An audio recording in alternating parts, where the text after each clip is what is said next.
Ayrim menga tayyorgarchilik ko'rayotgan ekansiz. Ha, xudo xolasa. Bizani o'psha og'aynimiz bilanmi, Jahongir bilanmi? Ha, Jahongir ana ko'ryapsiz tayyorgarlikni. Cho'poncha free. Avto jet uchash kerakmi? Ha, jetlar stoki. Qisqa ma'lumot beravering. Ironman'da xullas 4 kilometr dengizda suzasiz. 2 soat ichida.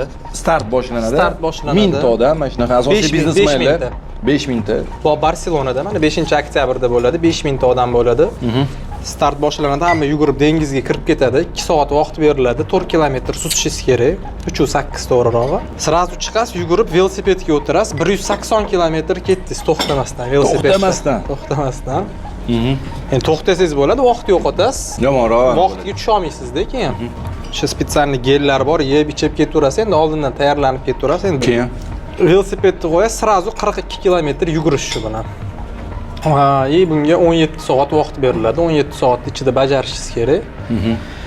Ironman shunaqa sportga yetdi, faqat motivatsiya уже yordam bermaydi. Bitta disiplina kerak, bitta konkretno trenirovka kerak. tayyorgarchilik kerak. Bundan nomiga boraverib bo'lmaydi. Shunaqa.